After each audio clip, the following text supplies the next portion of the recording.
굉장히 오랜만이에요. 제가 오늘 이제 학생들이 책을 읽고 제가 이제 저희 학생들은 전부 다 예비 교사들이잖아요. 그러니까 대학원 수업이 아닌 이제 학부 수업은 예비 교사들인데 이제 제가 쓴 책을 읽고 학생들한테 그 전에 서머리를 시켜보기도 하고 또 퀴즈를 보기도 하고 이게 여러 가지 방법으로 했는데 이제 목적은 학생들을 책을 읽게 만드는 거죠. 그 챕터를 제 강의 대신에 챕터를 읽고 그 챕터 내용을 얼마만큼 소화를 해서 자기 지식으로 만들어서 그죠? 그거를 이제 읽은 것들을 표현하는 방식인데 이제 처음에는 퀴즈를 봤거든요. 제가 이제 문제를 주고 오픈 엔디드 퀴즈라 그래서 이제 에세이식의 퀴즈예요. 그래서 아무래도 이제 그렇게 질문을 하면 학생들이 생각을 이제 많이 해야 되는 거예요. 왜냐하면 오픈북이나 마찬가지 온라인으로 퀴즈를 보기 때문에 시간은 무한정으로 주는 걸로 하고 이제 하는데 이게 오픈북으로 해놓으니까 학생들이 그 질문을 하면 아이들이 학생들이 생각할 수 있는 질문을 하게 되잖아요. 그러면 이것이 뭐야? 이렇게 물어보기보다는 이거는 왜 이런 거 같냐? 이렇게 이제 물어본단 말이에요. 다 이제 학생들, 어린 아이들이 배우는 거에 대한 내용이니까. 그런데 그 생각보다도 그 대답을 잘 쓰는 친구들이 있고 생각보다 한두 줄밖에 못 쓰는 친구들이 있어요. 그러니까 책을 읽었는데 똑같아요. 이제 우리가 러닝에 대한 이야기를 하니까 책은 똑같이 읽었는데 이것을 이제 어떤 방식으로 내가 읽은 책의 내용을 내가 읽었다는 거. 읽었다는 말은 이제 뭐예요? 그게 나에게 지식이 되어서 내 머릿속에 이제 들어온 거잖아요. 그러면 이게 이제 인풋이잖아요. 눈으로 읽고 글자를 읽은 거, 텍스트를 읽고 이것이 눈으로 들어와서 내 머릿속에서 읽으면서 같이 정리가 되겠죠. 정리가 되어 가지고 이것이 어디로 가요? 이제 읽는 동안에 막 프로세스를 하는 건 우리가 이제 단기 기억이라고 그러고 이것을 잘 정리해서 우리가 잘 정리가 되면 이 장기 기억 이제 그 창고로 들어가겠죠. 이제 기억 창고로. 장기 기억 창고로 들어간다는 거는 우리가 이거를 읽는 동안에 얼마만큼 이거를 내 지식으로 만들어서 잘 정리를 할 수 있느냐의 그 능력에 달려 있을 거 아니에요. 그죠? 정리를 한다는 건 뭐예요? 내 머릿속에서 이게 프로세스가 되어서 이것이 이거는 이거고 이거는 이거고 이거는 이거구나 하고 내가 이해를 하면 그게 이제 머릿속에 들어가겠죠. 물론 읽는 동안에 그 내용이 이제 뭐 내가 그전에 알고 있던 내용하고 겹치는 거라든지 내가 그전에 들었던 이야기와 겹치다 그러면은 우리가 이제 그걸 영어로 prior knowledge라 그러잖아요. 그 전 지식이 있으면 이 새로운 지식을 배울 때 그 전 지식과 한 번 더 있게 되기 때문에 훨씬 이제 빨리 이해를 하고 아이들이 빨리 배운단 말이에요. 어른도 마찬가지고요.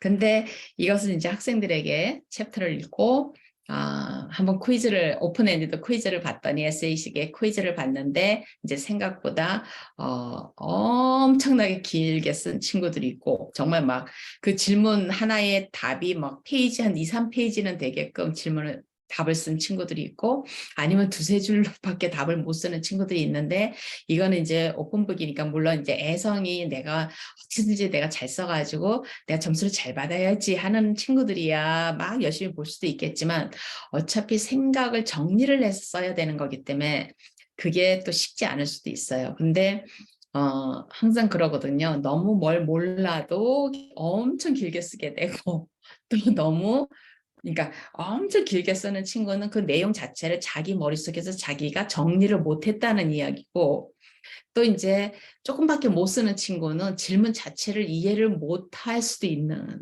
거예요. 물론 안 읽은 것도 있지만은 이제 질문을 이해를 못해서 그렇게 되는 경우도 있고. 그러니까 이 이해력이라는 게 굉장히 이제 힘들잖아요. 그러면 제가 이제 그렇게 해서 오픈엔디드로 봤다가 그 다음에 이제 서머리를 한번 시켜봤어요. 그 다음 학기에는 서머리인데 챕터 페이지의 20% 정도로 서머리를 해라. 적게도 하지 말고 많게도 하지 말고 20%.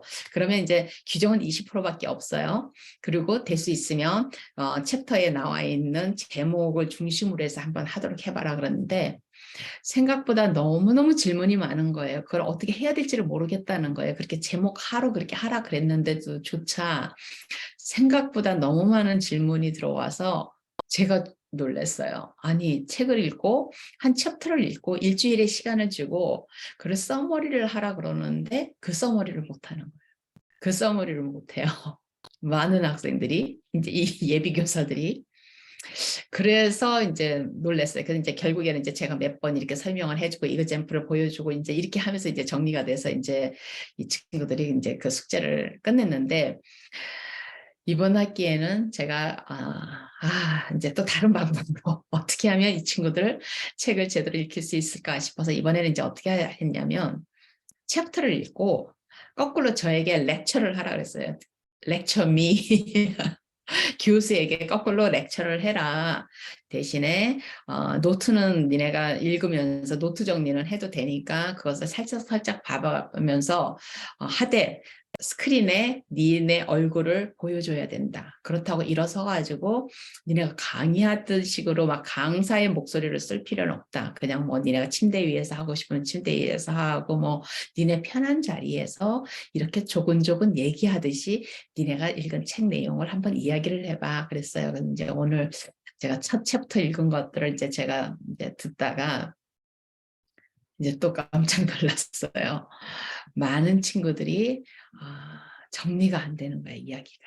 노트를 보고 읽기는 해요. 근데 전부 다 이렇게 디테일, 그죠? 그 책 내용에 꼭 느낌이 이렇게 그냥 여기 탁 얘기하고 여기 탁 얘기하고 그 다음에 여기 탁 얘기하고 이런 식인 거예요. 한 20페이지밖에 안 되는 내용인데 그 20페이지의 내용을 전반적으로 전체적으로 이 책은 이 챕터는 뭐에 관한 내용인데 전체적인 줄기는 이거고 그러면서 이 부분에서는 이런 얘기를 했고 이 부분에서는 이런 얘기를 했고 이 부분에서는 이런 얘기를 했고 이렇게 나와야 되는데 그게 안 되는 거예요.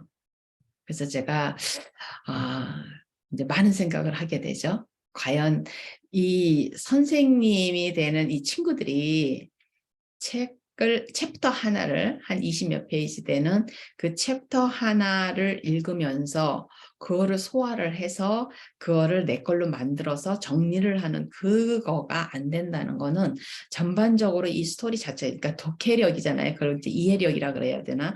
이제 그게 안 된다는 거거든요. 그죠? 그래서 갈수록 더 심해지겠죠, 이게? 지금 디지털화 돼서 이제 저희가 한번 교수 회의를 할 때도 어떤 교수가 그 얘기를 해요. 학생들이 이메일을 보내면 잘 안 읽는데 자기가 몇 분짜리 영상을 만들어서 보내면 학생들이 그거를 틀어서 듣는다는 거예요. 그래서 자기가 학생들하고 그렇게 소통을 한다. 이제 그 얘기를 하는데 많은 생각을 하게 됐어요.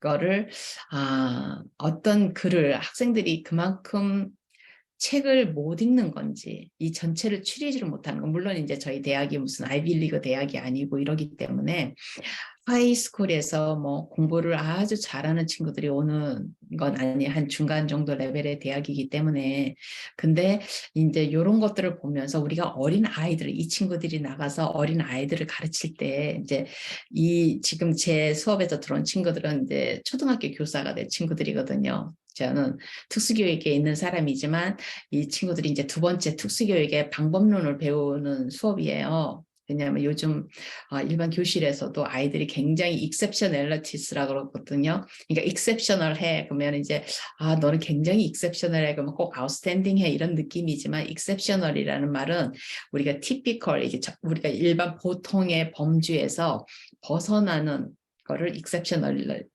라 그러거든요. 그러면 이제 우리 같이 이렇게 저같이 이제 저는 랭귀지에 있어서 익셉셔널 하잖아요. 내가 메인 그 마더텅으로 잉글리시를 스피킹하는 것이 말을 하는 것이 아니기 때문에 이런 친구들을 가르치는 이제 수업이에요. 그러니까 일반 초등학교 교사가 될 친구들이고 그것도 초등학교 교사들 중에서 가장 제가 너무너무 중요하다고 생각하는 이 5살짜리 아이부터 7살짜리 그 세 학년을 가르치는 친구들이에요. 가르칠 친구들이 앞으로 나가면. 근데 이제 이 친구들에게 제가 이제 첫 챕터가 ability and disability. 그러면 이제 장애와 비장애는 무엇이냐, 능력과 비능력은 무엇이냐, 이제 그 내용에 대한 이야기거든요. 한 20페이지가 우리가 ability라는 비장애라는 아니면 능력이라는 걸 우리가 어떻게 봐야 되고 우리가 장애라는 건 어떻게 봐야 되는 것이냐.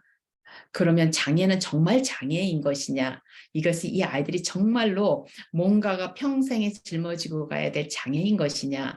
아니면 이 아이들이 장애가 아닐 수도 있는데 다른 아이들은 태어나서 자연스럽게 이렇게 커갔는데 그냥 자연이 준 프로그램화된 대로 그대로 커가지만은 어떤 아이들은 많은 아이는 아니지만 어떤 아이들은 그렇게 자연이 프로그램화된 대로 그렇게 그냥 자동적으로 애들이 발달이 돼가는 것이 아니라 아니기 때문에 어른들이 옆에서 도와주는 일부러 도와줘서 이 친구들이 예를 들면은 12개월이 됐는데 일어서기가 아직 안 되는 친구다. 그러면은 이 일어서기가 안 되는 친구에게 지금 아이에게 일어서기를 얘는 장애가 있나 이렇게 생각을 하기보다는 이 친구는 조금 늦네 이러면서 그러면 늦으면 우리가 마냥 기다릴 수도 있고 아니면은 엄마 아빠가 이 아이를 케어하는 사람이 이 아이가 다리 근육을 조금 더 강하게 만들 수 있도록 일부러 조건을 만들어줄 수도 있잖아요. 그렇죠? 그래서 아이를 막 일부러 막 그냥 가르치는 것이 아니라 아이가 스스로가 그렇게 연습할 수 있는 기회를 자연스럽게 그렇지만 부모는 그걸 어떻게 해요? 선생님과 부모는 계획을 해서 아이를 하지만 아이는 그걸 자연스럽게 연습을 할 수 있는 기회를 그죠?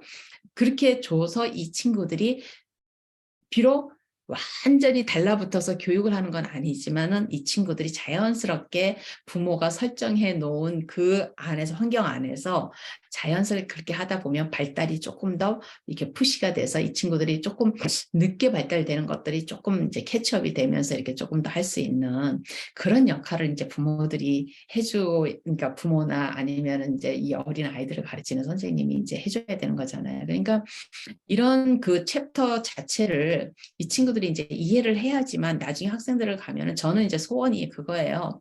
아이들을 장애가 있다 그래서 우리가 지금 장애 레이블을 붙일 수밖에 없고 이제 우리가 모든 것들이 그렇잖아요. 또 붙여야지만 거기에 또 따라서 뭐가 돼요? 서비스가 주어지고 교육 서비스가 주어지고 이러기 때문에 장애 이름을 붙이지만 우리가 그런 디베이트를 많이 하잖아요. 논쟁을 많이 해요. 꼭 우리가 장애 레벨을 붙일 수가 있느냐. 특히나 요즘같이 뉴로 디버시티를 이야기하면서 장애 레벨을 굳이 붙여야 되느냐. 왜? 선입견을 주기 때문에 사람들에게 나는 러닝 디서빌리티다. 나는 학습장애다. 나는 말도 하지만 지적장애다. 이렇게 해버리면 이미 선입견을 줘서 이 친구는 잘 못하는 친구구나.